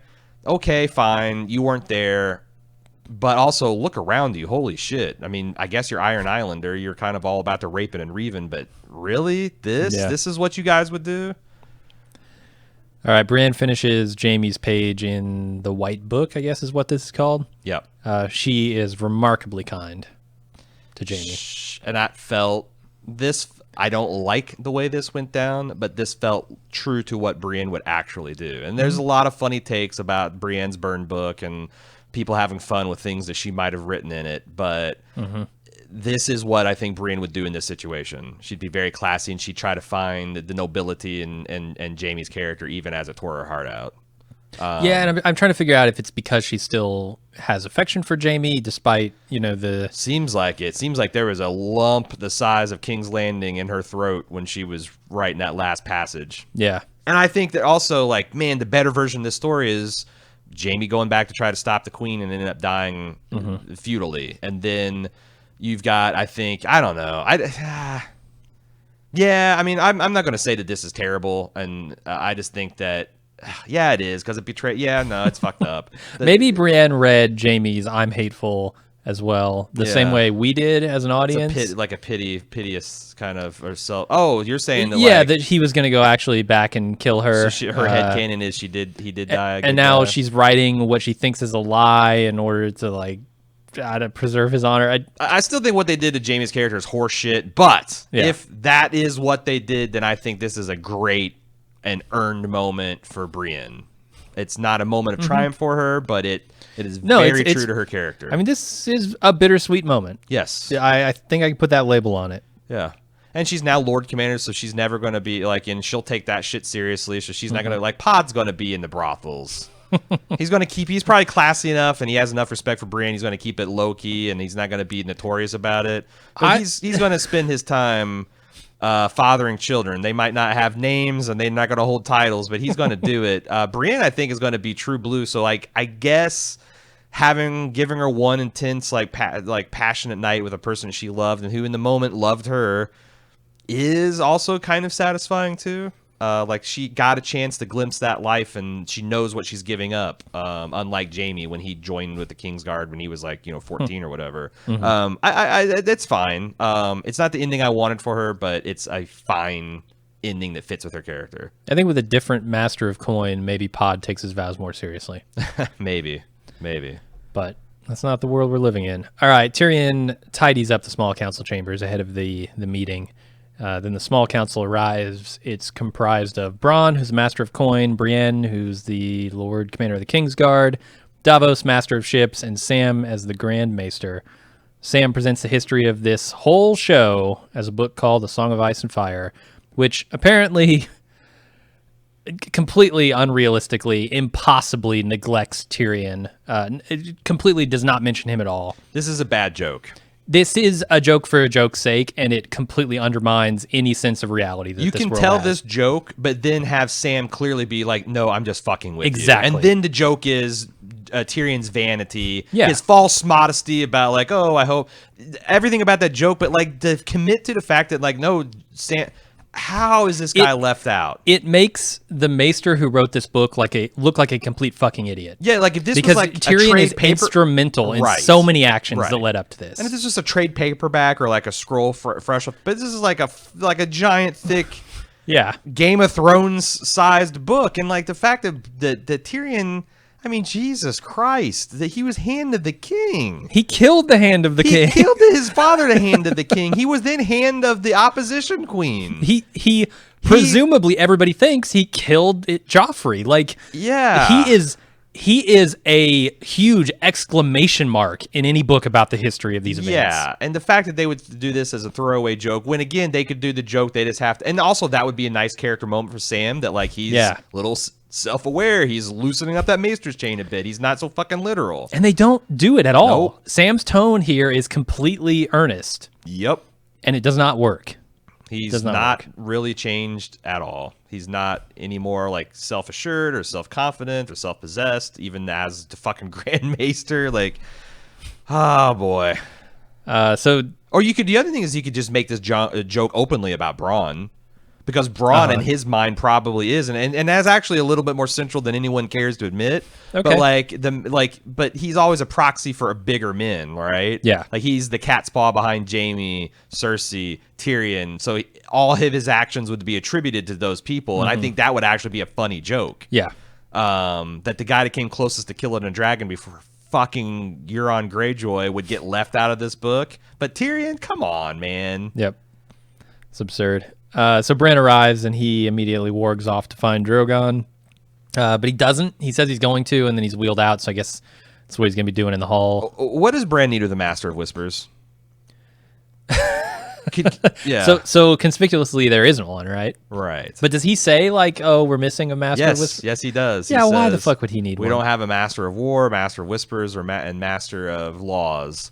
And like that, I just felt like, if you want to make a jokey joke, then have Bran be like, obviously, I have no need for Master of Whispers because I have hundreds and like there's like crows all around. I feel like there's a series of "Nah, I'm just fucking with you" jokes here that they could have pulled off really well. but that pull off a Sam one, pull off a Right. Bran one, like. But that underscores also the maybe fatal flaw, because Bran being on the Iron Throne doesn't feel like a Martin thing, or if it is, then it's going to be explicitly Bran is the master of the police state. Because that's what you got. Yeah. You got a king You have that can see anything, 1984, anywhere. Anyone can worse. be under monitored. Any conversation that's remotely critical of him as his regime can be ruthlessly oppressed if he wants to. Like, and he's also good news. He's detached from his humanity, so he doesn't have any compassion or empathy to kind of restrain those types of actions. But no, he's Bran Broken, and he's cool. He's got the best story out of all of these fantastic characters. And Podrick being a knight, I guess, That's good. Is cool. Yeah. This is the arc that he's been building on the entire time. Yep. Tyrion tries to set an agenda, but it's a very rough group. and let's just call it there's some squabbling. Yeah, that's bittersweet even then. Like, that's supposed to be funny, but it's like, this is the realm we're talking about, guys. You guys are the survivors of the most fucked up war the realm's ever seen. You should know the lessons about who the true enemy is, and we're bickering about brothels and this is the thing. I feel like Bronn is just going to steamroll everyone in this group. And he's a criminal. He's a self-interested criminal. Right, and you put him in charge of all the money in I the like him. kingdom. He's a great character, but a master of coin? Holy shit. It's a bad idea. But Yeah. and here's the thing. I think Tyrion season 3, let's say, could easily keep him in check and has in the past. Yeah. I don't know that season 8 Tyrion has it within him to control Bronn. I think Bronn is de facto running the realm here. He could. I mean, maybe like if not only because Bran can outplay him. Yeah. But yeah, no, he's a scary dude, and I don't know. Maybe they could have explicitly leaned into Bran as this immortal god, or not immortal, but like all-knowing god, and like, you know, everyone best be on their best behavior because Santa Claus fucking real and has a fucking grudge. But they don't play. It's all jokes, all jokey jokes. Yeah. So Jon is escorted all the way to Castle Black, where he finds Ghost waiting for him, along with Tormund and all the remaining free folk. Then we get a montage of everyone in their final dispositions. It's Jon with the free folk headed north, Sansa queen in the north, Arya the captain of a very large ship. Jon is welcomed home as they all kind of depart there for the land beyond the wall. Yeah, I like it. I like seeing Arya smile. I'm gonna buy her Captain Arya plot. Why not? Sure. She's got a cool Harry Potter scar on her forehead now. So she's The got most that going believable for her. one here, I think, is Sansa. Yeah, it's Queen in the North. Yeah. Feels like she's been building to that for a long time. Yeah, and I just wish that the others. I just wish that, like, I don't know, because like, what would that say? The only reason these squabbling kingdoms are together is because some dude with 2 badass sisters rode 3 large dragons over and just willed it to happen. And it feels right for that thing to fall apart. And maybe if there was like, okay, it's fallen apart, but we got different people and we've been through an experience and we're going to rule justly and wisely and all that stuff. But like, I don't know, the way that the small council was dispositioned, I guess I felt good about everybody except for Bronn. But the fact that he's on there is a big deal, I think. And there's just a lot of this just felt like it's bittersweet, but almost unintentionally, because a lot of these people have like generically kind of happy, like Jon's where he wants to be, Sansa is where she wants to be and where she's feeling most secure, Arya's where she stated she wants to be and she's hopeful, but like I don't feel good about the state of the realm. Like I have no good, like, oh, this is going to work out, we're going to have a nice 20-30 year run of peace and security, and it feels just as unstable as we started. And I don't know. I feel pretty good about their immediate future. You think so? Yeah. I think the compromise that they made with Jon has preserved the peace, at least for a while. Yeah. When Bran eventually passes on, or when the next big hiccup in the kingdom comes, I don't know what happens. But. Yeah. I don't know. Because there's like lots of like, that's the other thing is I probably shouldn't have expected this, but I guess I expected a little bit more, how, like, talking about how we're going to feed people. There was a little bit of that, like Tyrion's like, oh, can we get the breadbasket going again? And Bronn's like, sure thing. What's going on up north? Sansa was worried about feeding her people. Then she had to feed the largest army the world's ever seen. Then a bunch of people died. Like 80 people died in the Battle of Winterfell. Yeah, man. yeah. So they have a lot less mouths to feed now. Yeah, 80 less. Yeah. I don't know. I just thought that was one of the chief criticisms of George Martin against Lord of the Rings is a lot of those open questions about, okay, well, now we've got a good king. What does that look like? What does he do this? What do he do? Obviously, if they're going for the spirit of Martin's ending, they're not going for the literal one, because none of that stuff I thought was answered to anybody's satisfaction. Mm-hmm. I kind of like, it seemed to me like most of the remaining free folk were children, which I think is kind of a nice touch. Although, with the way they've fucked with armies, like, oh, Dothraki are eliminated. Oh, there's more than ever. Somehow it seems like there are still 3,000 Unsullied, even though that's the number they started with 15 fucking years ago. Right. I thought it was a nice touch to have most of the free folk being children. It'd be funny because the women and the men would be fighting in that army, right? Right. It'd be funny if like there was a scene of Tormund where he had like the wildling army and it's got like 3 different meeples. There's like full-grown ones and slightly long ones with long hair and then little tiny meeples, and he like takes half of them off the board. Sadly, like well, more of these guys than these guys, but a lot of these guys too. Some at the hands of you crows, you dirty scoundrels. I can't stay mad at you. It's like, I don't know. Where's the big woman? Okay. Yeah, the big woman's wide open. You should have red and south, man. You could have had that moment where she's about to pledge her life to the King's Guard, and he pounds on the windows and holds up a big stereo outside of the Lord Commander's tower. If anyone can think of any reason to object, now speak now or forever hold your, and he busts in. Right. Oh my God. All right, that's the end of the episode. Do we have feedback today? Oh, we have feedback. You can send more to GameOfThrones@baldmove.com. But don't forget, next week we're going to have the wrap-up where we're probably going to look at the documentary that they're making, that they're releasing on the 25th of this month, May, and also get to your guys' feedback, see what final thoughts people have, start talking about state of the prequels and what George has been saying about the book series. Like, anything's on the table for next week. GameOfThrones@baldmove.com. First up, Jamie H. Do Targaryens have some sort of psychic link to dragons? Is that how Drogon knew to fly in and start burning shit after Jon killed Dany? Did Drogon not burn Jon because he knew Jon was also a Targaryen? I agree with you guys that dragons are clearly intelligent, and I feel like they could have threw in a few lines over the last 8 seasons to give some ideas about how this stuff would work. Jon's dragon riding scene in season 8, episode 1 would have been a perfect time for Dany to discuss with him how she does it. I guess it's possible the writers don't know and hope that no one would ask these questions and instead bask in the spectacle. I think you are right, Jamie, unfortunately. Yeah, there's one line, I think, in the series that says, oh, some maesters, whatever, think that maybe dragons are super intelligent. Right. Or more intelligent than people. It would have been, you're right, it would have been like before or after Jon's first dragon ride would have been, instead of them just making moon faces at each other in front of waterfalls, he'd be like, it's almost like our minds were linked, or something. They could have done something. But I don't think they're curious. Watch Pacific Rim and then write some dialogue, and you'll be good. Right, you have to get in the flow or the drift. Something like that, yeah. I don't know. You got to do Mountains of Blow. The drift here stands for Dragon Rift. And drift in and out of consciousness to write the scripts for Game of Thrones. It's a damn shame. I wish the Double Ds are more curious about these things. I don't know if there's going to be an email about this, but one of the more disappointing things for me, I think, in regards to Arya, is that she never used that face swapping technique in the climax for a target of the series. bigger than Walder Frey. Yeah, it did not feel like that was the moment she had been building to. Mm-hmm. In my opinion, it felt like she should have at least tried to use this face on either Cersei or Dany or somebody, some bad guy here. Yeah, no, that felt a little bit, and also, I guess like several of these climaxes came earlier than expected. I guess like Bran, this idea that you won't walk but you'll fly, came seasons ago.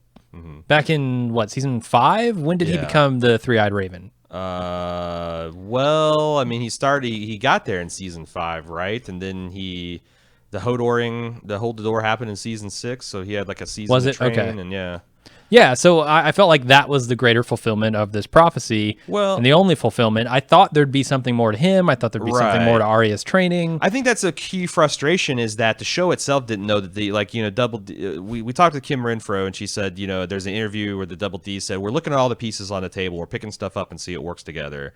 But I feel like the show never acknowledged the fact that when they're planning the conquest of King's Landing, it'd be like if Dany forgot that she had dragons. Mm-hmm. Like, they just pretend like we have an omniscient spy and the world's greatest assassin. Like in season 1, and an assassin, faceless men were used as an example of things we could do at great expense against this upstart Dany. But now when we've got one that will do it for a freebie, it's like and when we're actively discussing like ways to avoid civilian bloodshed, deaths, an assassin is the number one thing you would come up with. Yeah. Like, can we get this job done with one person sneaking in? Yeah. Oh, do we have anybody like that? Yeah. And again, I think an internally consistent show would at least tell us why that's not being done. And maybe there's a good reason. And I think if they have a even better, cooler way to deal with Cersei and everybody, then nobody says anything. But they didn't, and now, you know, these are glaring kind of like, what the fuck ever happened with these plots? Yeah. Moving on to Ephraim M. I don't want to sound like I'm beating the dead dragon, but I can't help but feel like I couldn't agree more with how things transpire, or I could agree more, rather, with how things transpired if more time had been allowed to have them develop. Yeah. To me, it still feels this way, and now more than ever. It's a shame because I find everything in regards to technical aspects of the episode to be top-notch, but in the end... And not just the episode, this entire fucking series. Yes. And the other thing is, like, when we went back to watch the first seasons, it's incredible how much this show grew in terms of confidence in production and production value from season 1 to season 2, season 3. Like, it kind of peaked there and maintained that quality. But, yeah, I look at some of those scenes that the Double D's invented for season 1 as essentially filler. Like the conversations between Cersei and Robert Baratheon that didn't occur in the books, and the dueling of Varys and Littlefinger, and some of that shit is just so good. And then I look at this stuff where it's all like, I know this country owes you a great debt, Mr. Grey Worm, and you know, it should mean more than just a flag or a Starbucks cup of coffee or a bottle of fucking Dasani water, but it's all we have to like. Where were those guys that they just don't care? I think the best explanation is they just fucking lost. They fell out of love with this project the way John fell out of love with Dany. Yeah, I agree. And then they told a story about that. We did complain about some effects work in like season. I don't know. Whenever Dany was still over in Essos and she mounted this dragon for the first time and escaped the stadium. Yeah, some of that shit looked bad. Yeah, but you know, other than a couple of small moments, over the course of a decade, these people have delivered consistently. Yeah. So anyway, I find everything in regards to the technical aspects of the episode to be top notch, but in the end, it did not feel as real as it should have. Question: how do you interpret Drogon not killing Jon and melting the Iron Throne? I find it odd. I know Dany and Drogon had a special psychic connection, similar to the Stark children and their dire wolves. How did you know that? I guess I've just intuited it through what they've shown on screen. That Dany must, in order to control this dragon, have some kind of link. But she also has verbal commands for Dracarysing stuff. Like, yeah, that's clearly a like television flourish. Sure. And I can understand Dany was feeling in danger and flying up there and freak out at seeing Dany dead, or Drogon feeling afraid. But seeing Drogon melting the Iron Throne, clearly stating that if Dany will not sit there, then no one will, strikes me as a very conscious, aware moment. Do we honestly need to talk about this? Because I feel like we handled this in the episode better. We did. All right, let's mark and delete then. Jamie M, did you guys notice the interesting contradiction of Jorah dying to protect/save Dany while it was his family's ancestral sword that ended her life? I did not notice that. That would have been kind of cool, but Jon killed her with his dagger, which is essentially like a steak knife. So yeah, I'm not going to give partial credit to the Double D's for being thematically aware of the intricacies of the chain of custody of who owned what Targaryen blade. Trey B, I love the tension of the scene between Drogon and Jon. Jon seemed prepared and willing to accept whatever judgment Drogon had for him when the dragon realized what had happened. I was delighted to see Drogon did kill Dany's murderer, but it wasn't Jon Snow, it was the Iron Throne itself. Dany's lust for power twisted her mind towards one goal and one goal only at the expense of anyone in her way. Her desire to sit the Iron Throne is what really killed Daenerys Targaryen, and I thought it was beautifully poetic that in some instinctual level, Drogon seemed to realize this, and in his rage over the death of his mother, melt the throne into a glowing heap of metal. Man, I so want to agree with you on this. Yes. But I don't think it's Dany's love for the Iron Throne that did it. Right. I think it is Dany's inability to control her anger that killed her. It's like a genetic thing. She had the throne. She had the Targaryen brainworms, and she had no won. cure for it. She had won the throne. The throne was hers. King's Landing was surrendering. She did not have to do what she did, and what she did got her killed, not, taking the throne, because she had it already. Right. Anne writes in, I'm reaching out to get some help for my hashtag fan bankruptcy and to bring up something I have not yet heard discussed. For 6th season, the Double D's told us the story of Daenerys Targaryen, a survivor who defied expectations and used her wits and compassion to inspire people, long before her dragons were full-grown nuclear weapons. This is a girl who somehow managed to create a real love match out of a forced marriage to the head of a tribe of marauding rapists, led her starving people out of the desert, freed thousands of slaves. Though she made some missteps in her earlier years, she pursued betterment through learning and seeking the advice of her trusted counsel. She, like Jon, seemed to be driven by a higher purpose, and she, like Jon, risked her life many times in service of that higher purpose. I don't recognize the version of Dany that showed up for this season. The one whose unnecessary ruthlessness towards the hated Tarleys signified some slippery slope towards violent madness. We needed the writers to justify this change in Dany, and they didn't bother, which leads me to the conclusion that they, perhaps unintentionally, relied on sexist tropes to fill in the gaps. If we are to believe that all women go mad with power and hell hath no fury like a woman scorned, then the writers don't have to work as hard to get us there. I mean, we talked about this a bit in the spoiler podcast, and I find it very, I think that maybe this isn't a fair criticism, but I don't know how much I want to defend it because it's clearly a reading that one can have. Yeah, I think it's an understandable way to come away from Dany's story, but Right. I think Sansa sort of stands as a counterpoint Yes. to this whole thing. She has very much power, and she has not wielded it like a mad woman. But I mean, would Dan and Dave think that if you put Sansa on a dragon at the end of her Ramsay arc, would she'd have burnt? Yeah, I mean, it's a fair The question dread, because you know of what what I mean? they say with Jon, right? Like, oh, Tyrion says, Right. you've been on that. Do you felt the power Right. of that? Would you have done the same? Right. They're inviting those questions, certainly. And as far as about narrative shortcut, I don't know if it's a narrative shortcut, just that you're right, it is a trope in society, and they can be like, yo, hell hath no you don't even have to write the next part of that line. Like Shakespeare did it. You've got it, and people get it.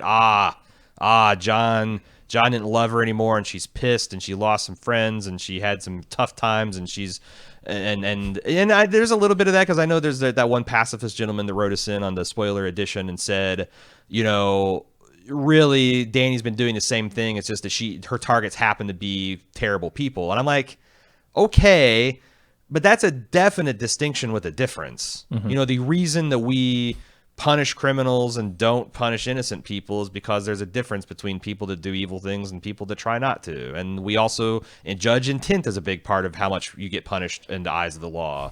Yeah. And You have murder and you have Manslaughter. manslaughter and you have That's somehow sounds other worse. forms, I think. But right. yeah. So I don't know. I mean, I'm trying. I understand to the speak impulse. for the people Absolutely. I'm trying to speak for the people that love the show and want to defend it. But it's, as you can tell, it's kind of hard for me to do that. So I think you are not far off, Anne, in your analysis. Kevin G, one of the things sticking in my craw is Tyrion exclaiming Bran as the first of his name. Am I wrong, or is this simply not true? Is it because he's the first king named Bran, or is it just further proof that the Double Ds don't understand or care about the story they're developing? I mean,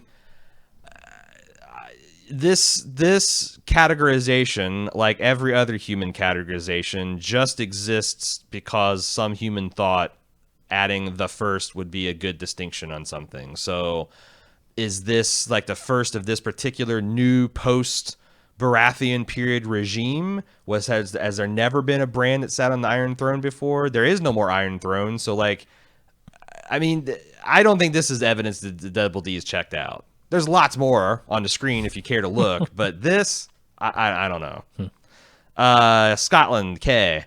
Okay, maybe you guys accept Grey Worm buys the idea that it isn't for him to decide whether Jon lives or dies. Let's just say he accepts that these Westerosi lords and ladies should be the ones to pick the next king. We'll get to the vote itself. Am I really supposed to believe that these lords with their own motivations, concerns, and histories all just fall in line because Tyrion made a half-assed speech about stories? We didn't talk about the meta, the self-serving meta narrative of that level. Like, it's just it's writers that save the world, man. Mm-hmm. Then we get to Sansa, who in a moment I actually liked, announces that the North will stay independent, which is based on the history of the North, centuries of independence and character development showing us that Sansa did not want to kneel. Tell me how directly after Sansa says that, Yara doesn't immediately go, oh, I didn't know that was an option. Yeah, I'll do that too. Followed by whatever no-name Martell from Dorne also pipes up and asserts their independence. Why did they go along with the Six Kingdoms nonsense? I really don't have an explanation for it. No, because there's not a good one. I don't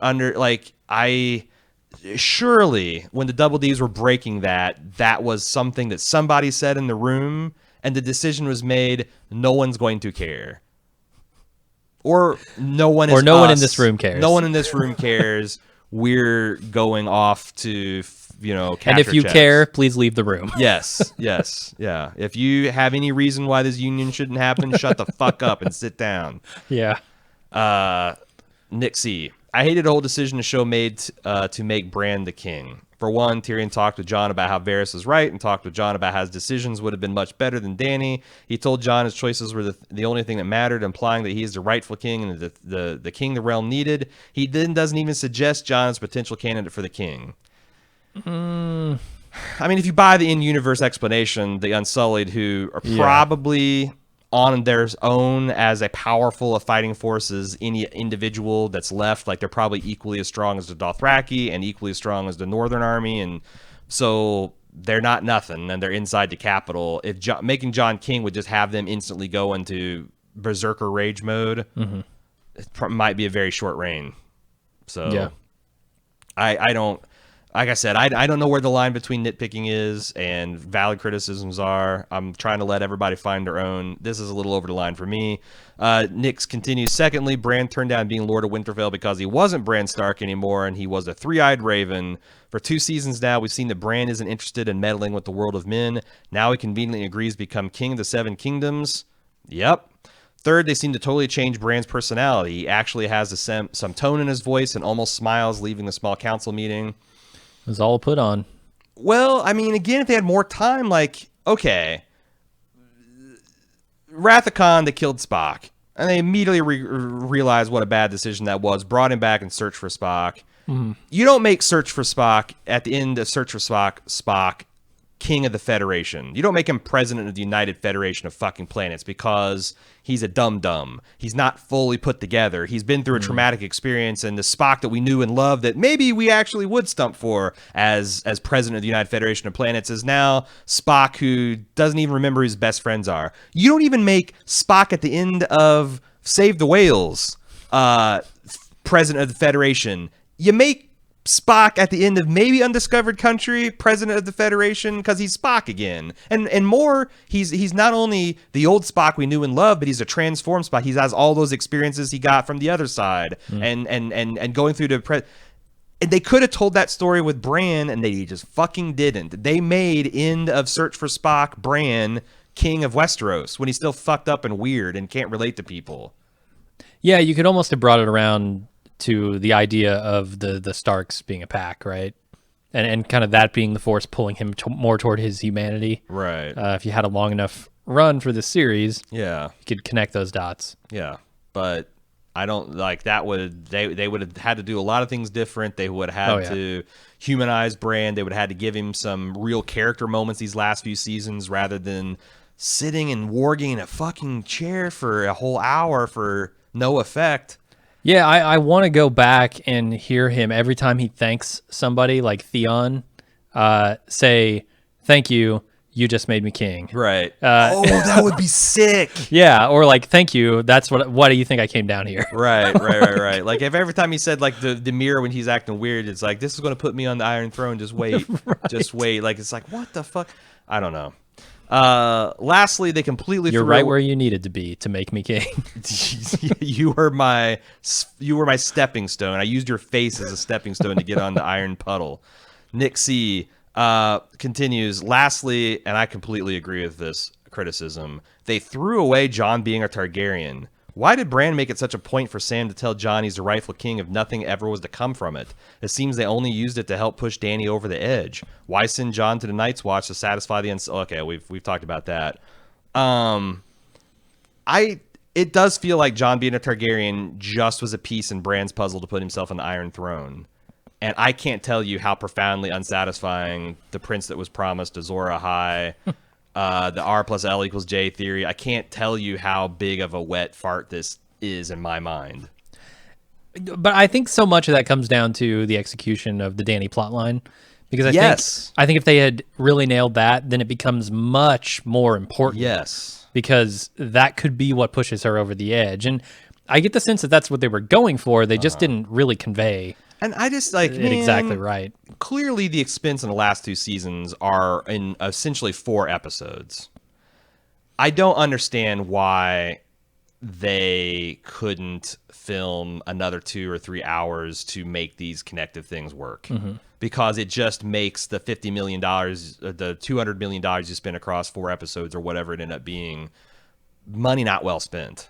Yeah. Like you were, And all those extra scenes I want are like dialogue-driven scenes, yes, character moments, second unit shit. Like you have to, but it would require the double D's to work a little harder in the off season. And like man, it just really seems like they were super lazy in a writer's room and expecting everybody else to make up for it. And they tried to do it. They really did. Yeah. All right, let's move on to Graham H. At first, I thought Bronn being on the small council was weird, but now I thought more about it. Littlefinger more or less started out in a similar way, the son of some small house in some insignificant peninsula overshadowed by the mountains of the Vale. And look how he turned out. He was great. Yeah, he was a cutthroat at heart, always manipulating people in situations until he climbed the ladder of chaos and made his way up to being master of coin in King's Landing. He has no right or claim. He just happened to be in the right place at the right moment, the same as Bronn.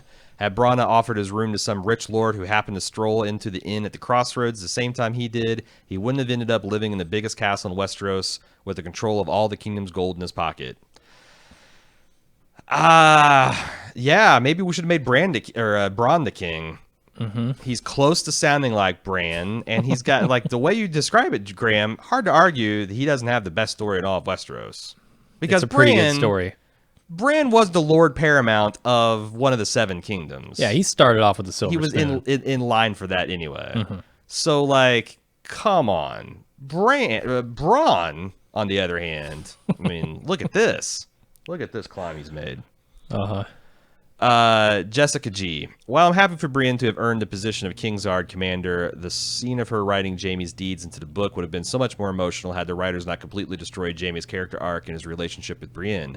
Can you imagine how much we'd be crying in that moment if Brienne was writing about the man who, up until the end, loved her and died once again serving the people or greater good? Yeah, you're not wrong. I can't imagine it, and it's pretty awesome. You're the opposite of wrong. You're right. Not just technically right. You're factually and hard to argue with. Morally and ethically right. I did appreciate the creepiness and surreal feeling of King's Landing and the Red Keep after the battle.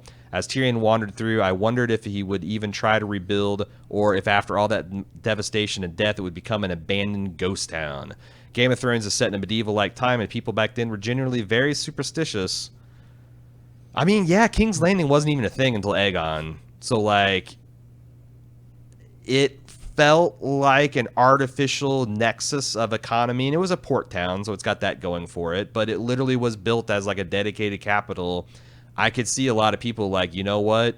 Let's bury King's Landing and the dragons and the dragon pit and move on to something else. But where do you go? I mean, the intense intra-kingdom competition for who would host the capital would be just crazy. Make a Dragonstone. Fuck it. I think it would have been much better if they had Dany just burn the whole fucking thing to the ground, like the keep, everything. And it almost turns out like her wanting the thing so badly caused her to be unable to get it in the end. And it's like, I don't know. There's a million ways you could have done this better, but mostly it just comes down to execution.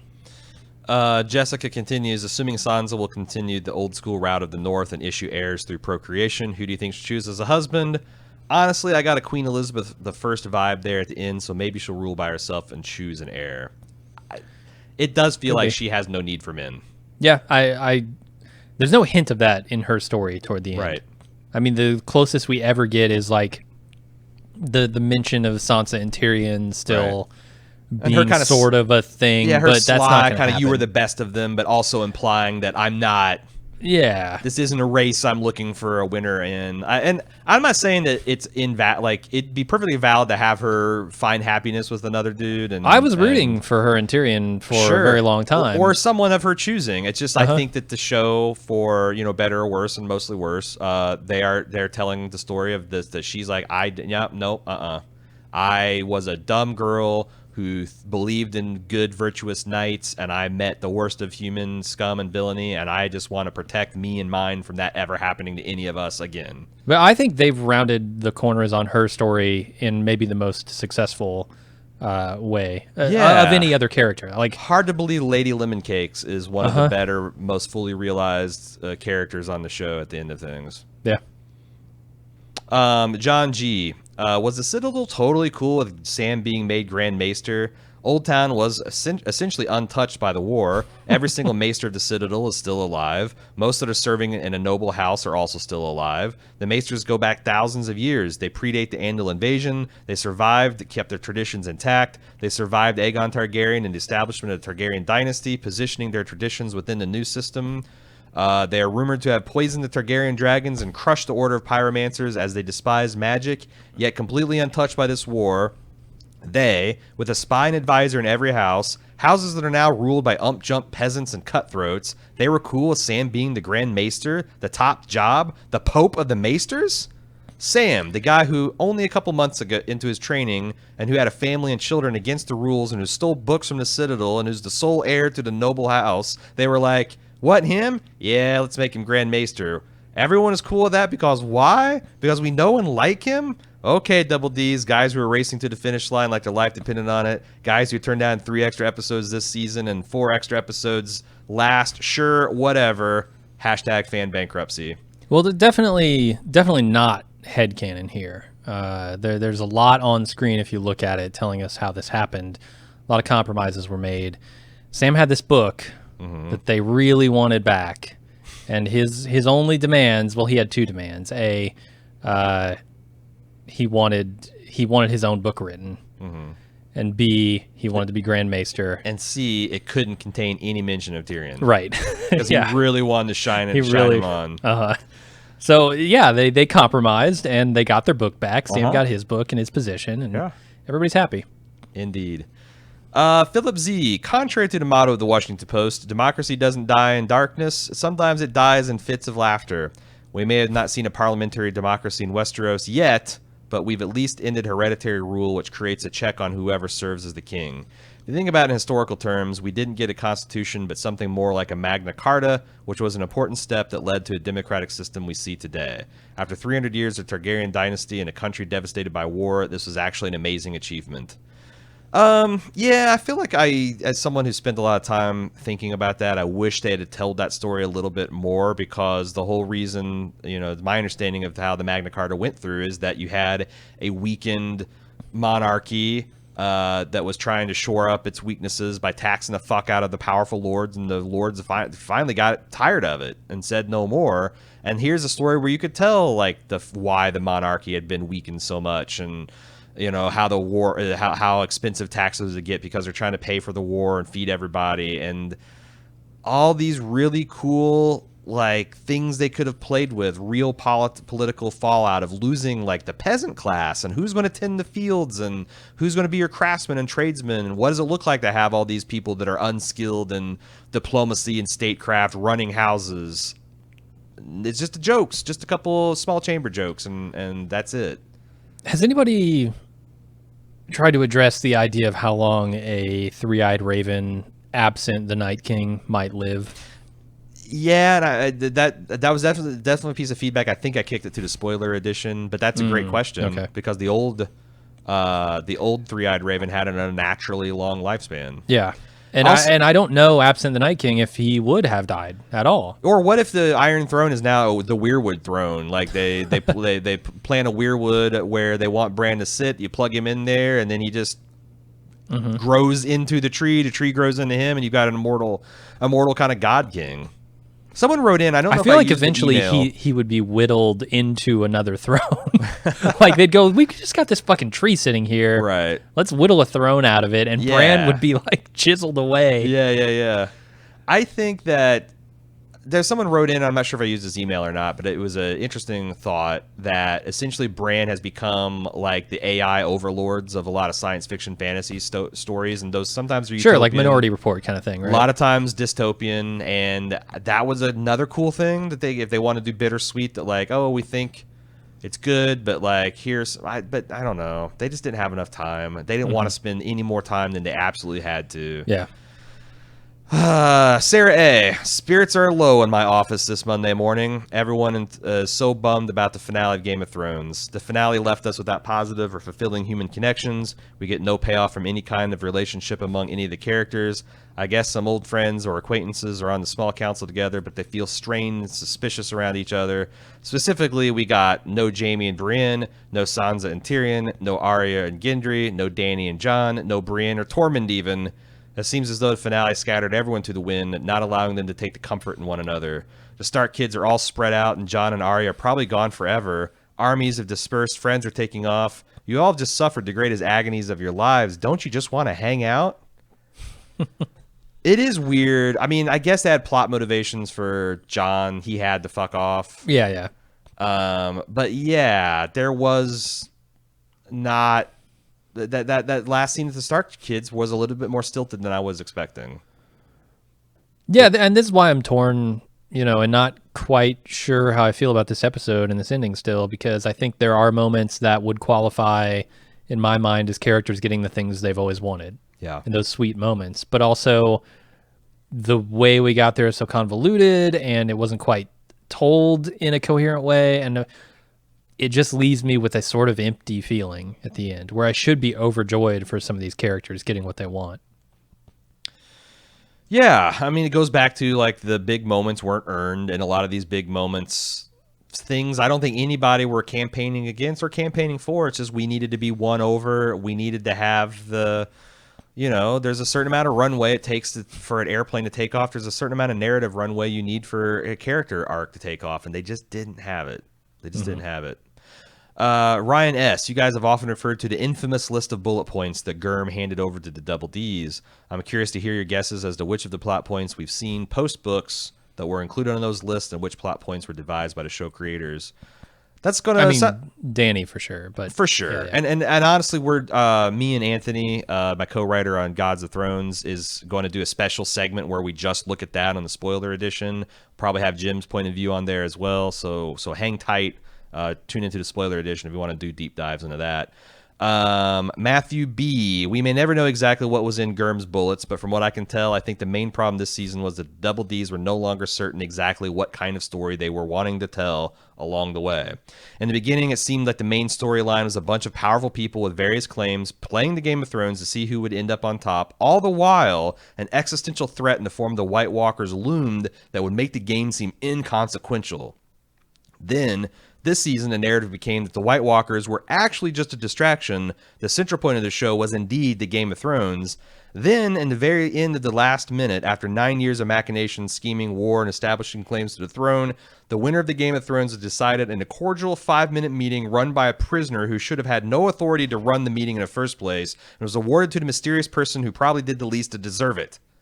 I think if you told people 3 years ago who simply would end up on the Iron Throne, who would end up alive, who would end up dead, most people would say, like, that sounds good to me. I'll be happy to see the likes of Tyrion, Jon, Sansa, and Arya survive. Let's see how they get there. It's not necessarily, again, the conclusions themselves on paper that are objectionable. It's a story they told in order to get there that was so scatterbrained and unsatisfying. Thanks for the good times, deep insights, and helping me learn the names of all the damn characters in the show. Matt, that's very sweet of you, but I very much doubt we did anything for that last part. If anything, you're probably pronouncing a couple names wrong. Yeah. No, I mean, you're a voice added to the chorus. So moving on to some praise. Catherine S. wants to echo what we were talking about. I want to talk about a person who has never set a foot wrong in the 8 seasons of Game of Thrones, Ramin Djawadi. I think his music is what ultimately redeemed this final season for me, and is the reason I was able to swallow the many bitter pills and blithely accept fan bankruptcy, because orchestra nerds will always forgive a good score. He scored this entire final season perfectly, from callback themes such as the Rains of Castamere, orchestrating them to fit the scenes they were used, to developing really haunting, suspenseful music for the Night's King, slow-mo walk to Bran and the Weirwood Tree, and the final reorchestration of the main theme to close out the show. Djawadi's always been a consistent source of joy for me since the beginning. Yeah, I mean, he's done a consistently excellent job providing this show with a motion picture type score, and has continued to reinvent himself. And he's honestly one of the better things on Westworld too. So Yeah, I think he's honestly shaping up to be a sort of next gen John Williams. Yeah. In the importance of the work that he's doing. Yeah.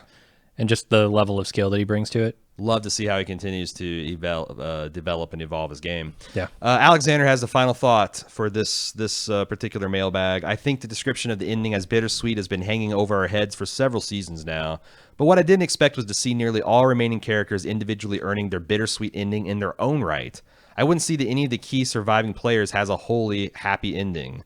The halfway happy ending feels strongly in keeping with the fundamental realism that has managed to ground the series and even its most fantastical moments, one that reflects the random and volatile forces of life and history. I think the emphasis on randomness is key, reinforced by such thorough lines as Littlefinger's Ring of Chaos and the world flipping a coin with each Targaryen. The ending feels appropriately nebulous. The Iron Throne has been destroyed, but you still have a king ruling in the same seat of power, utilizing the same structures of power, even the same damn council seats as before. His first act could be seen as one of nepotism, ceding the north to Sansa, but not independence for any of the other kingdoms, despite the point being to shake loose the kingdom from the chains of general familial power. Bran is essentially a stand-in sort of a stand-in for a sort of benevolent AI ruler. There we go. That we see initiating so many dystopian futures in science fiction. Stories can end happily, but in life itself, the only true end is death, which is frequently random and always sad. It's the nature of things writ large.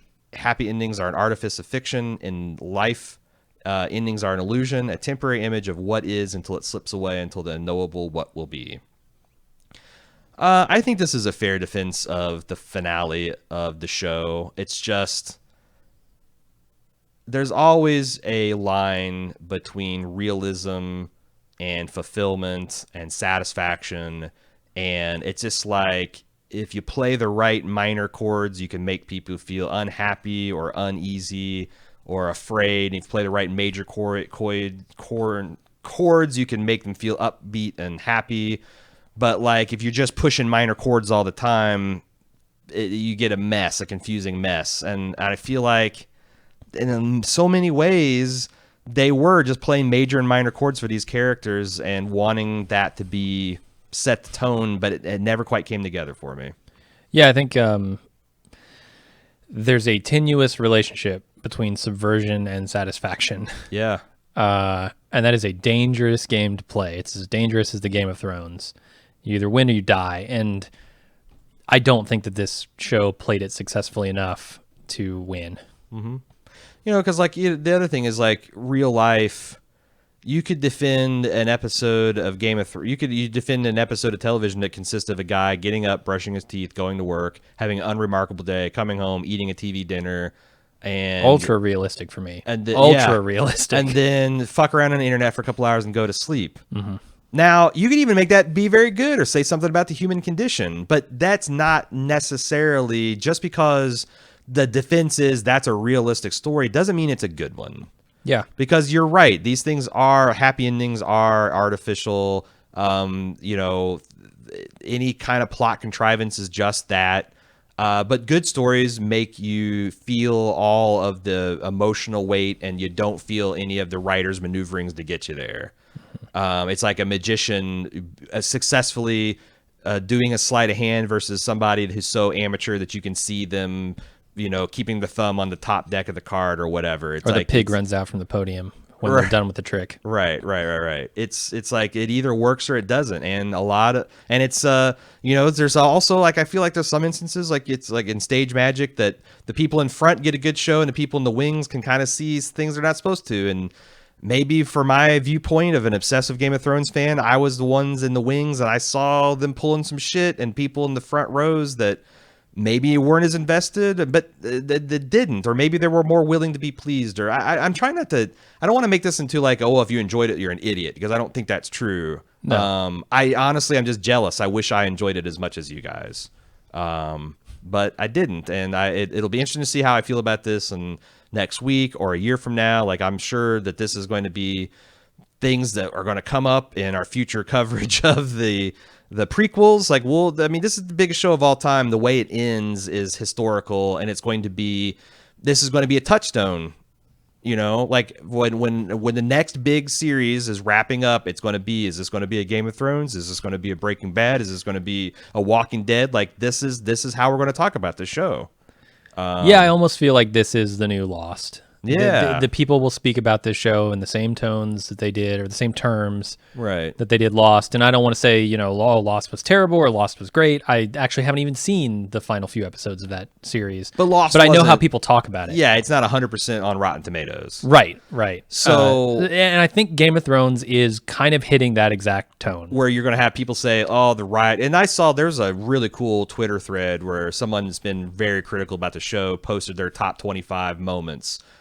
The fact that you can, even as a critic of the show, come up with 25 just amazing, jaw-dropping moments, you know, and that's why this show... I could probably come up with 25 in the first season. I mean, yeah, I mean, this show's amazing. There's a reason the show has such a massive, rabid fan base, and so many people like were into the extended conversations because it was a really good show and it did things that people haven't really seen before. But I also utterly reject the idea that meant that it was impossible to make an appreciable number of the fans happy. And I don't know. It'll be interesting to see where people start laying blame and how things kind of work out. It'll be interesting to see like if what kind of tell-alls come out, what kind of interviews get granted. I don't know, but we will be talking about the way this show ended for a long time, a very long time. And we will continue talking about it this Friday on the Spoiler Edition, and next week during our at least one wrap-up podcast. We will be back for that. Send in your feedback. It's not too late for both of those things at Game of Thrones at baldmove.com. And we will be here for early Friday morning for the Spoiler Edition. And until then, I'm Aaron. And I'm Jim. See ya.